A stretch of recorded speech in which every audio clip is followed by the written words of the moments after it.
Indonesia telah lama menjadi negara konsisten mendukung kemerdekaan Palestina.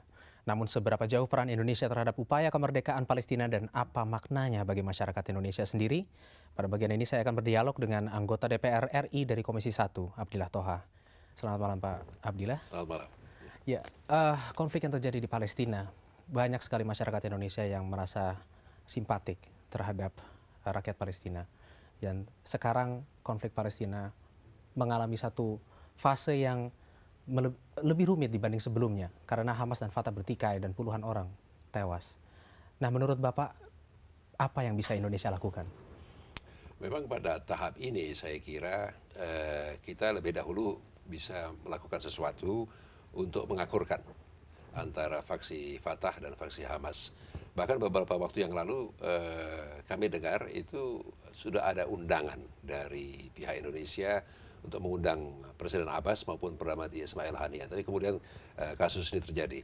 Saya kira ini kesempatan yang baik sekali bagi Indonesia untuk mencoba mengakurkan kembali kedua kelompok ini. Karena kalau kedua kelompok ini tidak akur, maka perjuangan untuk meraih kembali tanah-tanah Palestina yang diduduki Israel akan sulit sekali. Nah, sejauh ini yang dilakukan oleh pemerintah Indonesia terhadap negara Timur Tengah lainnya yang bermasalah seperti Libanon misalnya, mereka mengirimkan pasukan perdamaian ke sana, dan bahkan Irak, rekonsiliasi Irak di Bogor, waktu itu deklarasi Bogor menyatakan bahwa pemerintah Indonesia bersedia untuk mengirimkan pasukan ke sana untuk menggantikan pasukan Amerika. Tapi dalam hal Palestina itu tidak terjadi. Ya, karena dalam kasus Libanon itu sebetulnya kita mengirimkan pasukan Indonesia ke sana itu dalam rangka pelaksanaan keputusan PBB. Dan kalau dari sisi Irak itu di dalam rangka pertemuannya di Bogor itu umpamanya untuk menyatukan faksi-faksi kelompok Sunni dan kelompok Syiah yang bertengkar di Irak saat ini, yang banyak sekali mengatakan bahwa pertengkaran mereka kelompok berdua ini memang itu karena diinstigasi oleh Amerika, bukan karena sudah berpuluh-puluh tahun mereka hidup bersama-sama tidak pernah bertengkar. Lalu apa bedanya dengan Palestina? Nah, di Palestina itu sendiri sekarang kan PBB sebetulnya tidak terlalu berperan sekarang ini. Yang ada adalah kelompok-kelompok empat negara itu ya. Kuartet ya, PBB, Amerika, Rusia dan Inggris ya. Dan yang paling berperan di Timur Tengah sekarang ini sebetulnya Amerika. Selama Amerika tidak berubah ya, masih mendukung 100% Israel tanpa reserve, akan sulit sekali lah terjadi perdamaian di Palestina dan Karena Indonesia. selalu diveto di Dewan Keamanan PBB.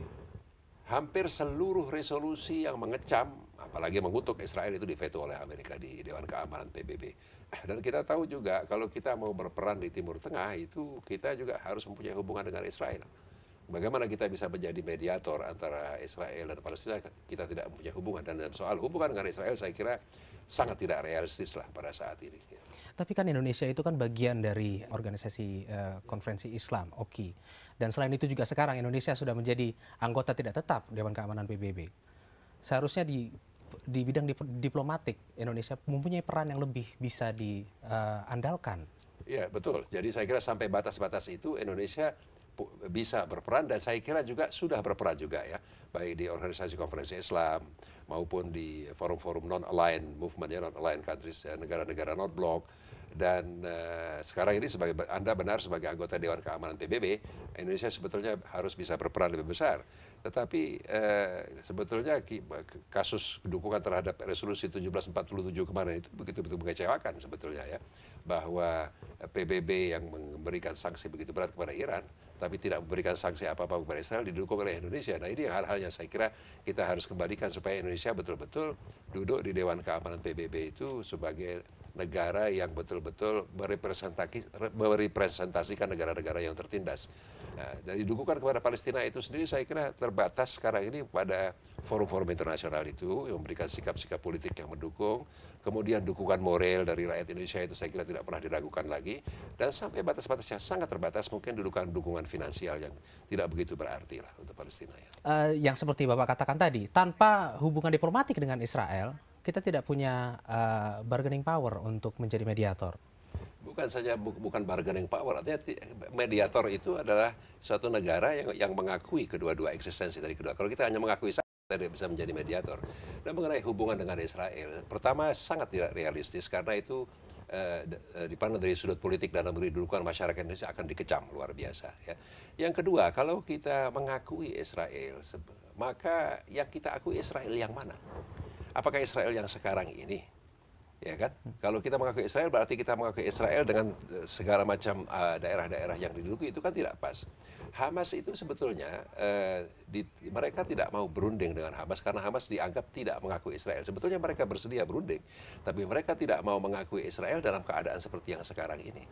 Jadi saya kira tidak mudah lah. Dan yang ketiga, faktor ketiga ya, saya kira kita jangan terlalu berambisi lah untuk menjadi mediator karena negara-negara yang begitu berkuasa, negara-negara di sekitarnya di Timur Tengah yang banyak sekali negara-negara Arab sampai sekarang juga belum berhasil, tidak berhasil untuk menjadi mediator. Lalu apa bentuk konkret dari yang bisa kita lakukan untuk membantu rakyat Palestina kalau misalnya itu pun kita tidak bisa melakukan? Ya, dan sekarang dalam batas-batas mencoba untuk membantu terus-menerus membentuk opini publik dunia, ya dengan harapan suatu saat barangkali opini publik di Amerika juga akan berubah. Ya, karena saya teringat ada satu website Palestina yang mengatakan ya bahwa Palestina tidak akan mencapai kemerdekaan sebelum Amerika merdeka. Artinya apa itu? Artinya bahwa Amerika itu sendiri sekarang masih betul-betul dikuasai oleh lobby-lobby Israel yang kuat. Kita tahu organisasi seperti AIPAC umpamanya itu. Tidak ada satu anggota Kongres pun sekarang yang berani mengkritik Israel di Kongres. Dan itu anggota Kongres Amerika pernah berbicara kepada saya. Mengkritik Israel di Amerika itu tabu. Tabu sekali. Karena kalau mereka mengkritik, mereka tidak akan terpilih kembali nanti sebagai anggota Kongres. Jadi memang perubahan di dalam negeri Amerika itu penting sekali. Dengan keadaan yang sekarang bahwa Hamas dan Fatah bertikai dan bahkan Presiden Mahmud Abbas memecat Perdana Menteri Ismail Haniyeh, menurut Bapak apa yang dilakukan oleh Presiden Mahmud Abbas itu merupakan solusi yang terbaik untuk kondisi Palestina saat ini? Ya, pertama-tama kita harus paham lebih dahulu ya, perpecahan antara Fatah dan Hamas ini dibuat oleh kekuatan-kekuatan Israel dan Amerika. Itu penting sekali. Karena apa? Begitu Hamas menang di dalam pemilihan umum, tidak diakui. Amerika mengatakan mendukung proses demokrasi di Timur Tengah, tapi ketika yang menang Hamas yang dianggap tidak bisa dikendalikan, maka dicekiklah Palestina itu, ditahan finansialnya.